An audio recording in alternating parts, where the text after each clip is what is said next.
Welcome to Above Par. I'm your host, Kathy Hartwood. I show you how to take more of your talent to the golf course without practicing harder, taking more lessons, or buying new equipment. I show you how to end the frustration of underperforming so you can start playing to your potential. This is where you are going to learn how to think above par so you can play below par. Let's get to it. Hello, my golf friend. Welcome back to Think Above Par. Thank you for listening and being here. I wanted to do this podcast and share with you about a book I wrote. I don't know what I was thinking. I kind of forgot to tell y'all that I wrote a book and I released it. It's on Amazon. I released it on my birthday on July 19th. Of course, I forgot to put in any contact information, so I had to take it down and put it back up. But I did release it on my birthday. That was my objective and my goal. And it's only in Kindle format right now.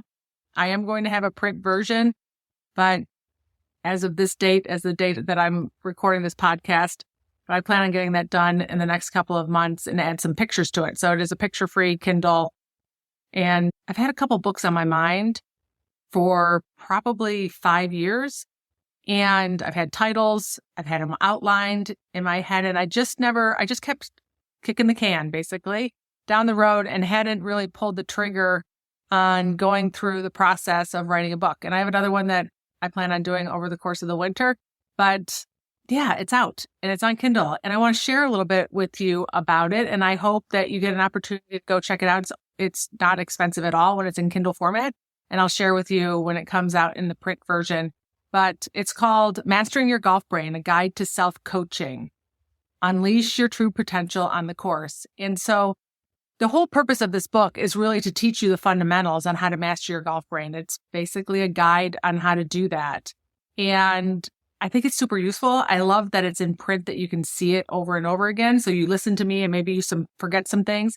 There's different things that I added in there that you might not think of, really about learning some of your mental coaching styles and if you're coachable, and the steps to going through and learning how to self-coach. Because I've talked about the importance of self-coaching, because it's just you and your brain, like wherever you go, there you are kind of thing. So you need to be able to coach yourself in all the different situations that we come across on the golf course and off of the golf course. And the tools and the way you go about it is exactly the same. You know, it starts with self-awareness. I've talked about that before, but I walk you through those steps in this book. So I hope you take an opportunity to download it and read it and give me some feedback. Let me know what you like and what you don't like. When I come out into print, I plan on having a workbook to accompany it. So that'll make it more impactful and valuable for you. But in the meantime, skip a Starbucks and go download the Kindle. I think it's only $3.99 right now. So you can find that. I'll make sure I have a link in the show notes. But what I want to do right now is I want to read you my introduction so you get a little bit feel of why I wrote this book and what it's really about.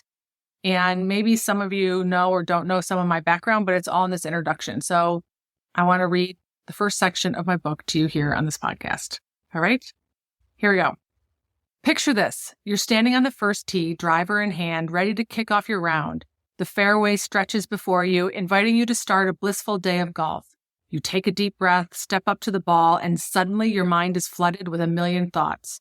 Don't slice it into the trees. Remember to keep your head down. What if I top it in front of everyone? Before you know it, your palms are sweaty, your heart is racing, and that smooth, confident swing you had on the range has vanished into thin air. Sound familiar? If so, you're not alone.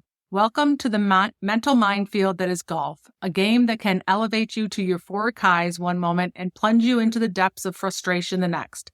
But what if I told you that the key to unlocking your true golfing potential isn't in the latest high-tech driver or a trendy swing technique, but in the 3 pounds of gray matter between your ears? Hello there, fellow golfer. I'm Kathy, a former tour player and top 50 golf teacher turned mental golf coach, and I have a story to share with you. It's not the typical tale of a kid falling in love with golf and living out their dreams. Instead, it's about finding oneself through golf, struggling, quitting, and rediscovering its true value in an unexpected way. My path in golf wasn't driven by an all-consuming passion for the sport from childhood. Instead, I played because I showed aptitude for it, and those around me encouraged me to pursue it. Golf became my ticket to a college scholarship and eventually a professional career. Competing on the European Tour, the South African Tour, and in Australia and Korea, I teed it up in over 15 countries. These experiences opened my eyes to new perspectives and pushed me beyond my comfort zone. But here's the thing. For much of the time, I felt like I was underperforming. Despite hours on the range and countless tournaments, I couldn't play to my potential. It was as if an invisible barrier held me back. I was frustrated, embarrassed, and ashamed of my performance. If you're nodding your head right now, you're not alone. Maybe you've hit a plateau, crumbled under pressure, or been haunted by inconsistency. These struggles go beyond mere technique. My own struggles came to a head with my putting. I could hit 15 greens and shoot 75 with the best of them. I tried everything to improve. New grips, stances, putters, advice from top teachers and sports psychologists. Nothing helped. I dreaded stepping onto the green. To make matters worse, I had a front row seat to phenomenal putting. My dad, a club pro, seemed to have a magical touch. He used an old bullseye putter, randomly adding lead tape to adjust the feel. Nothing about his setup looked textbook, yet he made everything. He'd casually mention after a round, I hit 6 greens today, and I'd start to offer condolences only for him to continue, and I shot 67. My brother, a successful golfer, and I would look at each other in disbelief, muttering, what the hell? Sometimes WTF. The stark contrast between my dad and brother's effortless success and my own struggles was glaring. I placed immense pressure on my full swing, striving to hit it close just to make scoring easier. If I hit one wonky putt, I could hear myself say, here we go again. The frustration led me to quit. I hated how golf made me feel. I decided to focus on my 3 daughters and teach the game to others, but then something unexpected happened. One day, while listening to a podcast about life coaching, I had an epiphany. The speaker discussed how our thoughts shape our reality, that they're not facts, but stories we tell ourselves, stories that can either improve us or hold us back. It hit me. My struggles with putting weren't about technique or equipment. They were about my mindset. For years, I've been telling myself I was a terrible putter, that I would always struggle on the greens, because I believed that. For years, I've been telling myself I was a terrible putter, that I would always struggle on the greens. Because I believed that story, it had become my reality. So I decided to change the dialogue in my head. I started small, telling myself it's possible I could putt well today. It felt strange at first, almost too simple, but I persisted. The results were remarkable. In just 10 days, my putting transformed. By changing my thoughts, I unlocked a new version of myself and discovered that I was the solution to the problem I had created with my putting decades ago. This experience was the catalyst for a new chapter in my life. I realized that managing our thoughts is a skill most of us were never taught. Golf, with its mental challenges, exposes this. I finally understood that I wasn't broken or missing out on some putting gene that my dad and brother possessed. It was simply a life skill I needed to learn.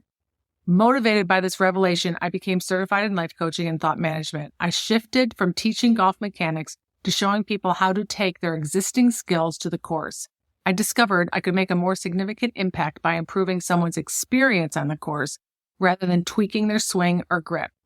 That's what this book is about. It's the culmination of everything I've learned as a player, as an instructor, and as a coach.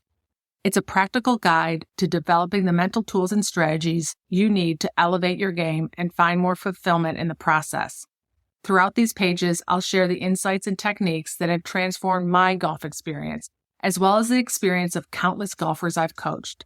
We'll explore valuable concepts and tools, and I'll guide you on how to apply them to your game.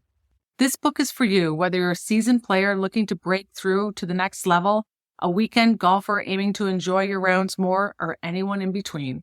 It's an invitation to become your own best coach, to find more fulfillment in this beautiful, maddening game, and to develop mental skills that will serve you well beyond the fairways and greens.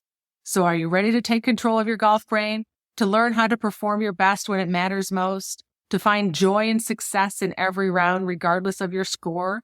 If so, tee it up and let's begin this journey together. Your best golf and perhaps your best self awaits.